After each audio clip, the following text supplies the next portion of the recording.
शयनावतु शयनो भुनक्तु शय्यं कर्वावहै तेजस्विनावधीतमस्तु मा विद्विषावहै। ओम शांति शांति शांति। अखंडमंडलाकारं व्याप्तं येन चराचरं तत्पदं दर्शितं येन तस्मै श्रीगुरुवे नमः। गुरुर्ब्रह्मा गुरुर्विष्णु गुरुदेव महेश्वर गुरु साक्षात् परब्रह्म तस्मै श्रीगुरुवे नमः। तस्मै श्रीगुरुवे। एकादशी की इस परम पावन बेला में सबको, समस्त गुरुजनों की तरफ से सब साधकों को भरपूर आशीर्वाद, बहुत आशीर्वाद। सदा प्रेमियों, हम लोग मनोमय कोश में चल रहे हैं। मनोमय कोश में हमने पिछली एकादशी को मन के स्वरूप के बारे में जाना कि मन क्या वस्तु है, और इतना तो आप सबने जान लिया होगा कि एक साधक के जीवन में जो ध्यान में प्रवेश करना चाहता है, जो समाधि में प्रवेश करना चाहता है, उसमें सबसे बड़ा बाधक है मन। मन की सत्ता को अलग करना ही एक साधक का धर्म है। इसलिए पातंजल ऋषि ने सबसे पहले कहा है, योग से चित्त वृत्ति निरोधः। चित्त की वृत्तियों का निरोध, ये चित्त की वृत्तियां जो की हैं, यही मन का चंचलपन है। इसलिए साधक के जीवन का सबसे बड़ा धर्म होता है कि मन की चंचलता को वश में करे। अब आज साधना प्रेमियों, हम जिस चीज की चर्चा करेंगे उसका नाम है दो सीढ़ियां। अब ये नाम तो बड़ा अजीब है, लेकिन आइए आज इसको जाने। ये मेरे जीवन का अनुभव है। इस एकादशी में मैं कुछ अपनी बातें करूंगा आपसे, और कुछ चीजों के बारे में समझाने की कोशिश करूंगा। सीढ़ियां और भी हैं साधना प्रेमी, लेकिन आज आपको दो सीढ़ियों के बारे में बताऊंगा। और इस पूरी व्याख्या का निचोड़ है कि मन से अमन होना, मन से अलग हट जाना। अमन कहते हैं कि जहां मन का अस्तित्व नहीं हो। अब मन जहां है वहां चंचलता है, और जहां शांति है, आनंद है, वही अवस्था का नाम है अमन अवस्था। अब इतना जान लें कि मन जब भी शांति में डूबेगा तो उसके अस्तित्व पर खतरा मंडराएगा, उसके अस्तित्व पर सवाल या निशान लग जाएगा। क्योंकि मन को वहां या तो सो जाना पड़ेगा या फिर विलीन हो जाना पड़ेगा। तो मन के सो जाने और विलीन हो जाने की अवस्था का नाम ही है अमन अवस्था। अब ये योगी अपने सारे जीवन में सिर्फ इसी चीज का अभ्यास करता है कि समाधि और ध्यान के लिए अमन अवस्था का होना बहुत जरूरी है। मन का नाम है चंचलता, अमन का नाम है शांति और सुख। शांति और सुख का मन से कोई संबंध नहीं, दूर का भी संबंध नहीं है। क्योंकि मन जानता है कि अगर शांति से संबंध स्थापित कर लिया तो फिर उसको मिटना होगा। साधा प्रेमियों, एक चीज आप हमेशा याद रखें कि मन का अस्तित्व विषय भोग के लिए है। मन आपको विषय भोग दे सकता है, लेकिन जीवन में शांति नहीं दे सकता। किसी प्रकार का आनंद, शांति, इसका दूर का भी संबंध नहीं है मन के साथ में। तो आज मन से अमन होने की क्रिया हम करेंगे, और मन से अमन होने की 112 क्रियाएं गुरुजनों ने आपको दी हैं। मन से अमन होने की 112 क्रियाएं हैं। इनमें से मेरे ख्याल में 60-65 क्रियाएं आप कर चुके हैं। अब अमन होने की क्रियाएं ही तो मुख्य हैं, यानी आपका संबंध चंचलता से दूर हो जाए। मन की जो चंचलता है, इससे आप अलग हो जाएं। इसलिए सारी क्रियाएं जो एकादशी में आप करते हैं, इन सब का संबंध है चित्त की वृत्तियों को रोकना। वृत्तियां माने मन की चंचलता। इतना तो आप सभी स्वीकार करेंगे कि इस संसार में हर व्यक्ति अशांत है। हर व्यक्ति अशांत है, चाहे वो जिस श्रेणी का भी हो। अशांति बढ़ती ही जाती है। आप भले ही दूसरों को कह लें कि हम बहुत सुखी हैं, हम बहुत आनंद में हैं, लेकिन आप अपने अंदर जब प्रवेश करते हैं तो आप स्वीकार करते हैं कि बहुत अशांति है हमारे अंदर में। इसका कारण ढूंढने का प्रयास किया आपने कभी? अशांति का मुख्य कारण क्या है? ये स्रोत है कहाँ का? अशांति का मुख्य कारण है कि आपके मन की इच्छाओं का पूरा नहीं होना। जो कुछ भी आप इच्छा करते हैं, आप आशा भी लगाते हैं कि अगर मैंने ऐसा पुरुषार्थ किया, ऐसी मेहनत की, तो ये इच्छा निश्चित पूरी होगी। फिर भी इच्छाओं में कुछ चीजें तो पूरी हो जाएं भले, लेकिन 90% से ज्यादा इच्छाएं कभी पूरी नहीं होती हैं। तब क्या करते हैं आप? अब इच्छाएं पूरी नहीं होती हैं तो आपका मन कहता है कि सोचो, तुम तो पूजा पाठ करने वाले व्यक्ति हो, तुम तो भगवान को मानते हो, अगर भगवान होता है तो तुम्हारी इच्छा को जरूर पूरी करता। अब ये मन समझाता है आपको कि किसके आगे हाथ फैलाते हो, अगर कोई है तो सुनेगा। और ये बार बार मन जब आप पर ये प्रहार करता रहता है तो एक दिन आपको आपके मन की बात जच जाती है। और तब साधना प्रेमियों, जो चीज की शुरुआत होती है उसका नाम है शंका, संशय, संदेह। ईश्वर की सत्ता पर संदेह, वो है भी या नहीं। ये मन का धर्म है। मन का धर्म है कि आपको विषयों में हमेशा लिपटाए रखना, विषयों से मुक्त नहीं होने देगा आपको। ये मन का धर्म है, क्योंकि जानता है कि अगर विषयों से, अगर इस मार्ग में जिसमें ये जाना चाहता है, अगर ये प्रवेश कर गया और इस मार्ग में आगे बढ़ गया तो हमें मरना पड़ेगा। इसलिए मन आपको समझाता है, बहुत तरह से समझाता है। अब मन तो समझाएगा क्योंकि मन तो आपके शरीर का, जीवन का सारथी है। ये तो आप सभी जानते हैं, ग्रंथों ने भी कहा है कि मन सारथी है। आपके जीवन की डोर मन के हाथ में है। अगर इस शरीर को एक रथ मान लिया जाए तो उसका संचालन करने वाला सारथी मन होता है। और मन बार बार समझाता है आपको कि जिस मार्ग में जा रहे हो उचित नहीं, क्योंकि कहाँ है, कभी दिखा तुमको, कभी देखा तुमने ईश्वर को? इतनी तो तुमने साधना की, इतना पूजा पाठ करते हो, कभी ईश्वर को देखा? और इस तरह का बार बार आघात पड़ता है, तब एक बार तो आप भी तिलमिला जाते हैं। और साधना प्रेमियों, जैसे मन आपका सारथी है, वैसी एक सारथी और था महाभारत में, जिसका नाम था शल्य। अगर आपने महाभारत पढ़ा होगा तो शल्य था कर्ण का सारथी, महारथी कर्ण। और कर्ण के पास इतनी शक्ति थी कि अर्जुन भी परास्त हो सकता था। अर्जुन से ज्यादा पराक्रमी था कर्ण, फिर भी हारा, इसलिए कि शाल्य उसका सारथी था। और शाल्य हमेशा मनोबल को तोड़ता रहता था। शाल्य कहता था कि कभी जीत पाओगे अर्जुन से? तुम्हारी औकात ही क्या है कर्ण, तुम कभी जीत नहीं पाओगे। अर्जुन का बल पराक्रम देखा तुमने, भूल जाओ। अर्जुन का सामना करने की हिम्मत मत करो, तुम कभी जीत नहीं पाओगे। तुम तुच्छ प्राणी हो अर्जुन की वीरता के सामने। इस तरह बार बार वो उसके मनोबल को तोड़ता। और परिणाम क्या हुआ साधना?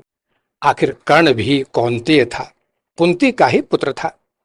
इसका पता किसी पांडव को नहीं था और शूरवीर में सबसे पराक्रमी था पांडवों में, फिर भी हारा, इसलिए कि शल्य की बातों में आ गया। शल्य ने उसके मनोबल को तोड़ दिया। अब एक सारथी सामने भी था, अर्जुन का सारथी स्वयं भगवान कृष्ण। वो सारथी का धर्म था कि अर्जुन को धर्म का उपदेश करना, अर्जुन के मनोबल को बढ़ाना। और अर्जुन जीता सिर्फ उसी सारथी के वजह से। तो साधना प्रेमियों, सोचें कि क्या आपके जीवन का जो सारथी है वो शल्य नहीं है।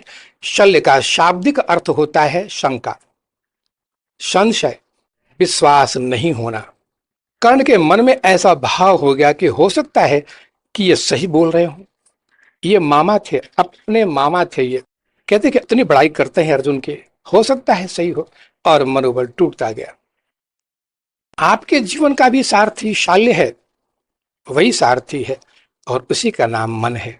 साधे भी में मन के इस बहकावे में जो आ गया उसकी नैया निश्चित है पार नहीं लग पाएगी। आपको पार जाना है उस पार में। और सिर्फ इतना याद रखें कि जो कुछ भी अगर आप चाहते हैं कि ईश्वर की सत्ता इन आंखों से देख लें तो ये संभव नहीं है, क्योंकि ये सूक्ष्म चीजें हैं। ईश्वर की सत्ता भी अति सूक्ष्म है। आप स्थूल आंखों से नहीं देख सकते। इन स्थूल आंखों से सपना तो आप देख ही नहीं सकते हैं, ईश्वर को कैसे देखेंगे। इसके लिए आपको सूक्ष्म में प्रवेश करना पड़ेगा और उस अवस्था का नाम है समाधि। तो इतना निश्चित जान लें कि मन के बहकावे में नहीं आए। वैदिक युग की मैं बात करता हूं। वैदिक और पौराणिक युग में आचार्य और गुरु अपने शिष्यों को समझा देते थे कि यही है ईश्वर का प्रतीक, चाहे पत्थर हो या मूर्ति हो या फिर ओंकार नाद हो। कहते कि इसी को ईश्वर मानकर तुमको साधना करनी है, संशय नहीं करना। और शिष्य आंख बंद करके उसी साधना मार्ग में आगे बढ़ जाता था और एक दिन पा लेता था वो। उसकी उपलब्धि ईश्वर हुआ करती थी। श्रद्धा और विश्वास था उसमें। श्रद्धा और विश्वास धर्म भी मन का है। मन जिस चीज पर श्रद्धा कर लेता है उसकी वाहवाही करता है, और नहीं तो हमेशा आपके मनोबल को तोड़ता है, शाल्य की तरह। साधना प्रेमियों, पहले का युग एक श्रद्धा और विश्वास का युग था, और आज का युग है कि आप प्रयोगशाला में इस चीज को परखना चाहते हैं, कि जैसे हम देखना चाहते हैं कि क्या सचमुच ईश्वर मिलेंगे। ये कौन करता है? आप निश्चित ही नहीं करते हैं, क्योंकि आपका स्वरूप उसी परमात्मा का स्वरूप है। ये चीज आपके अधीन नहीं है, ये मन की सत्ता है, ये मन के अधीन है। आपको बहलाने का, आपको बहकाने का ये सारा कार्य मन का होता है। तो आप प्रयोगशाला में इस चीज की परीक्षा करते हैं कि लोग कहते हैं कि इस मूर्ति में ईश्वर है, मैं प्रयोगशाला में इस चीज का प्रयोग करूंगा, इसकी परीक्षा करूंगा मैं। देखिए, परीक्षा किसकी होती है? आप सूक्ष्म जगत की परीक्षा कैसे कर सकते हैं? इसको सिर्फ विश्वास के तराजू पर ही तौलना पड़ेगा आपको।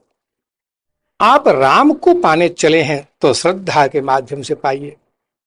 अगर मन ने आपको ये समझा दिया कि कहीं राम नहीं है, ये सब कुछ आडंबर है, राम नहीं है, तो राम तो हाथ से गया, लेकिन मन खाली हाथ नहीं लौटता है। तो राम गया तो काम पकड़ लिया मन ने। मन कभी खाली नहीं रहेगा, या तो ईश्वर मार्ग में ले जाएगा या विषय वासना मार्ग में ले जाएगा। अगर आपने मन से विषयों को छुड़ा दिया तो फिर मन खाली हाथ कभी नहीं रहेगा। एक हाथ से छूटा तत्काल दूसरे हाथ से राम को पकड़ लेगा, साधना पकड़ लेगा। तो फिर काम पकड़ लिया उसने, और आपने प्रयोग किया अपनी उसी प्रयोगशाला में, तो काम हर कसौटी पर खरा उतरा, हर तरह से काम सिद्ध हुआ, क्योंकि सुख है उसमें। काम को पकड़कर आपने सुख पाया। कामनाएं करवाता है, कल्पनाएं करवाता है मन, और जो चीज आप स्थूल जगत में नहीं पा सकते हैं उसको सपने में दिलवाता है वो। यही तो है काम। तो साधा प्रेमियों, शाल्य के इस बहकावे में न आए, ये मन का धर्म है। मन के इस कसौटी पर ईश्वर को इस तरह न तौले। उस पर श्रद्धा और विश्वास की ही तराजू पर वो आ सकता है, उस पर श्रद्धा करनी पड़ेगी। और श्रद्धा विश्वास भी मन का धर्म है। अगर आपने मन की बात को मान लिया तो फिर आप इस मार्ग में नहीं बढ़ सकते, और अगर आपने मन की बात को नकार दिया और ईश्वर पर श्रद्धा विश्वास कर लिया तो इसी का नाम है अमन। यानी मन की सत्ता अब अलग हट जाएगी। मन समझ गया कि अब यहां मेरी दाल नहीं गलने वाली। अब इन्होंने अपने विवेक का प्रयोग कर लिया है, तो मन की सत्ता विलय कर जाएगी, मन सो जाएगा। इसी अवस्था का नाम है अमन अवस्था। तो इसलिए बार बार कहता हूं कि हर चीज को हर कसौटी पर नहीं कसा जा सकता। पहले का जो युग था उसमें हर साधक एक बालक की तरह हुआ करता था। आज का साधक प्रौढ़ हो चुका है, युवावस्था को पार कर चुका है, वो ऐसी चीजों पर विश्वास नहीं करेगा, प्रयोग करेगा। तो प्रयोग से ईश्वर नहीं मिला करते, ईश्वर सिर्फ श्रद्धा विश्वास से मिलते हैं। तो मन के इस धर्म को कभी प्रयोग न करें कि जो कहता है वही वास्तव में सत्य है, क्योंकि मन का काम है आपको कल्पनाओं में डुबा कर सुला देना और अमन अवस्था से दूर कर देना। सादा प्रेमियों, अब मैं अपनी बात कह रहा हूं आपसे, इस चीज को ध्यान से सुने। गुरु पूर्णिमा के पहले की इस अवस्था में मन जब गुरुजनों के इस चरणों में नमन होता है तो पुरानी बातें बहुत याद आती है। मन डूब जाता है उनके चरणों में।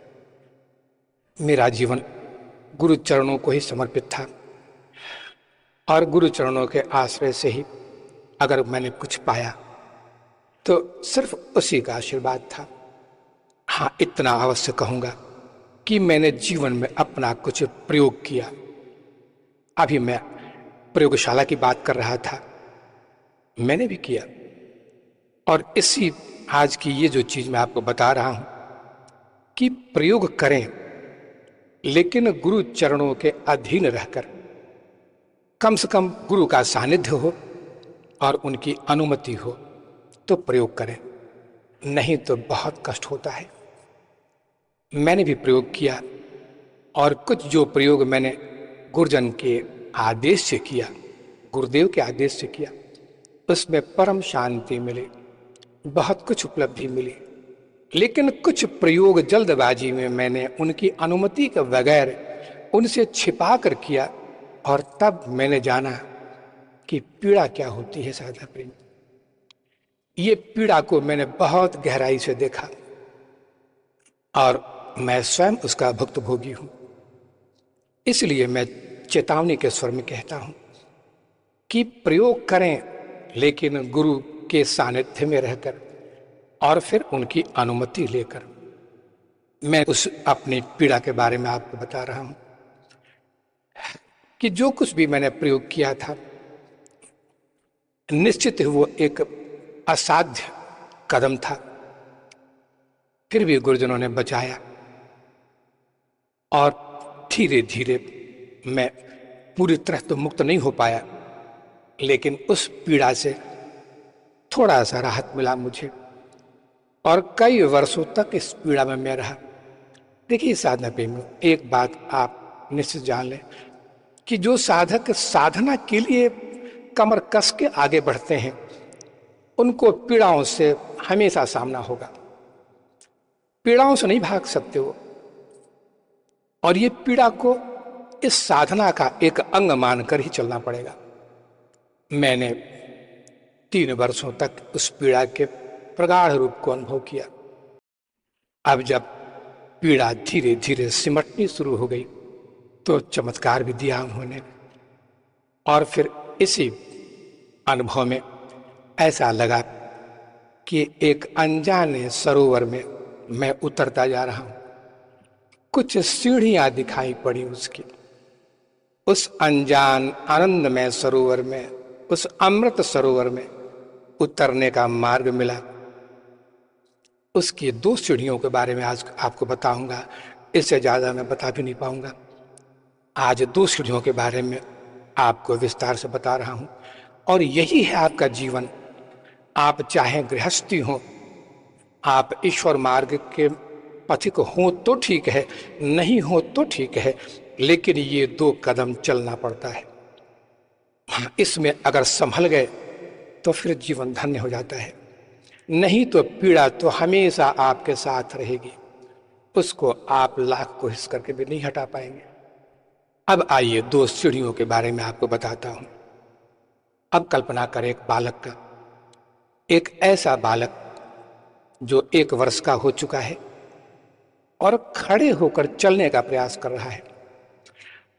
खड़े होकर चलने के प्रयास का अर्थ होता है कि वो अपने शरीर को अपने 2 पांवों के ऊपर में खड़ा करना चाहता है ताकि शरीर के बोझ को ढो सके अपने पांव से। ये प्रयास में बालक को कई पीड़ा होती है, गिरता है, कभी कभी हाथ छिल जाता है, पैर में चोट लगती है, माथे में चोट लगती है, खून भी बहता है। बहुत पीड़ा में उस बालक को रहना पड़ता है जब तक पूरी तरह वो चलना नहीं सीख जाए। तो ये पहला चरण है शरीर। साधना प्रेमियों, हम उस सरोवर में उतरने जा रहे हैं और याद रखें, इस सरोवर की जितनी सीढ़ियां हैं सब पर भयंकर काई है, फिसलन है, बहुत फिसलन है। पहली फिसलन होती है शरीर को लेकर। तो हम मनुष्य भी हैं, हम जब इस मार्ग में आगे बढ़ते हैं, चाहे साधना हो या गृहस्थी जीवन हो, हम कुछ नहीं जानते ईश्वर क्या होता है, लेकिन जीवन यात्रा तो हमें करनी पड़ेगी।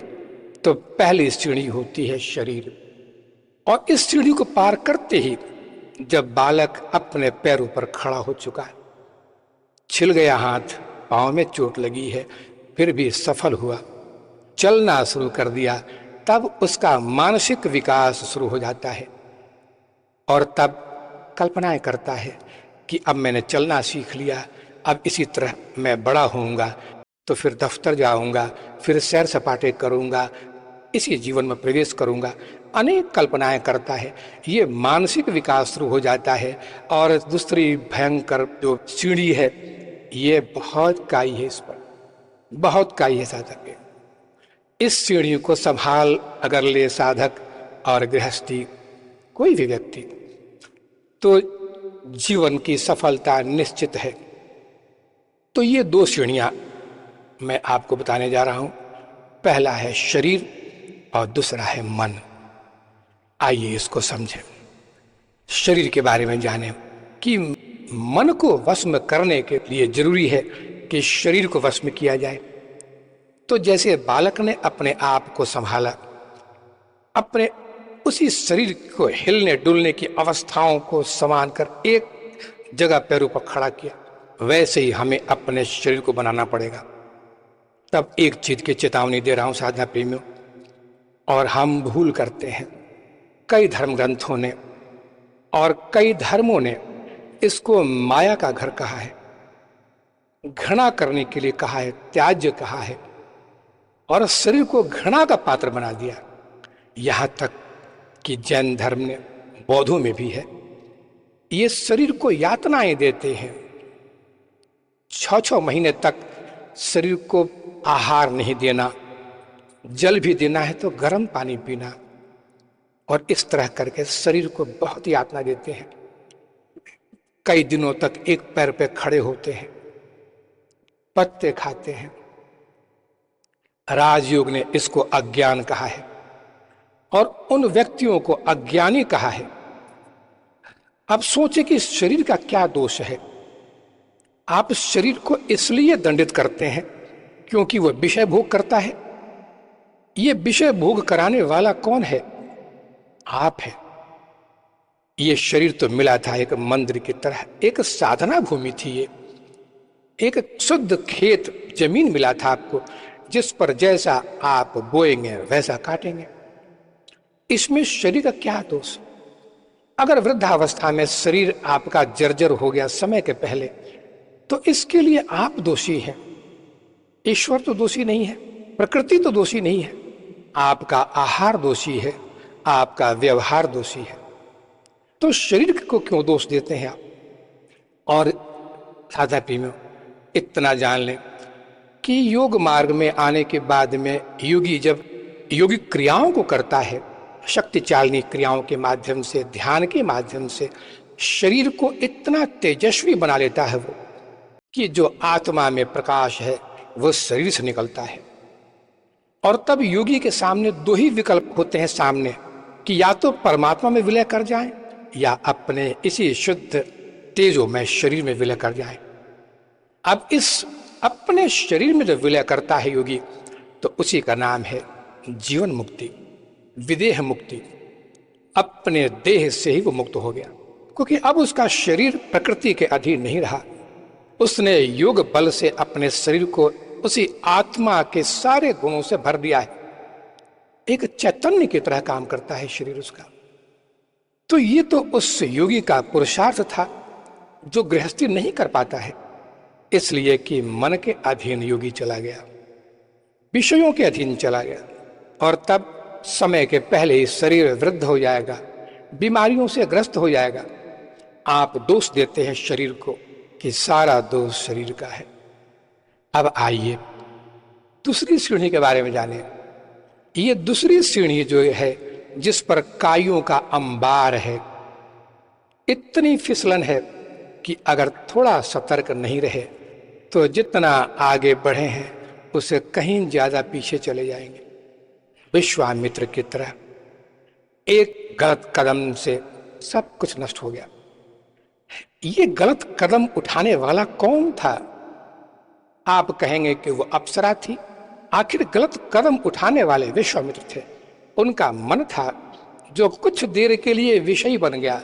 अब तक तो उन्होंने मन पर अंकुश किया, लेकिन कुछ देर के लिए मन के अधीन हो गए। अगर आप इसको मानते हैं कि हर व्यक्ति गिरता है, तो वही विश्वामित्र इसके बाद जो साधना किए हैं कभी नहीं गिरे, और उन्होंने ही गायत्री मंत्र का आविष्कार किया, एक अनुपम देन दी इस संसार को। तो साधना में दूसरी सीढ़ी बहुत खतरनाक है, और वही मन है। दूसरी सीढ़ी पर चलने वाला व्यक्ति अगर मन पर अंकुश नहीं लगाए तो बार बार जन्म लेगा, बार बार फिसलन होगी। पुनरपि जननी जठरे शयनम, बार बार जन्म लेना पड़ेगा, बार बार मरना पड़ेगा। इस यातना को कभी भूल नहीं पाता है जीव, मन के अधीन है। तो ये दूसरी जो सीढ़ी है साधना प्रेमियों, फिसलन सबके लिए है, लेकिन ये गुरुजनों का आशीर्वाद था कि इस पर जो फिसलन होनी चाहिए थी इसकी रक्षा होती है। तब आगे की सीढ़ियां दिखाई पड़ती हैं, और तब सरोवर का अमृतमय जल पान कराते हैं गुरुजन। हरे कमूल दास भवता भूय मनः स्मरेता पतेर्गुणास्ते गृहीत्वा कर्म करोतु कामयः ननाकपृष्ठं न च पारिनिष्ठं न सार्वभौमं परसाधिपत्यं न योगसिद्धि पुनर्भवं वा समञ्जसत्वां विरहय्यकाङ्क्षी अजातपक्षा इव मातरं खगा स्तम्भं यथा सतराक्षभारत प्रियं प्रियेव विचितं विषण्णा मनोर्विन्दाक्षिदृच्छते त्वां ममोत्तमश्लोक जनेषु सख्यं संसारचक्रे भ्रमतः स्वकर्मभिः वनमायात्मा मगदार्गे स्वशक्तिचित्तस्य ननाथ भूयात् अहं हरितो पादे कुमूल दासानुदास भवता। जय जय जय जय।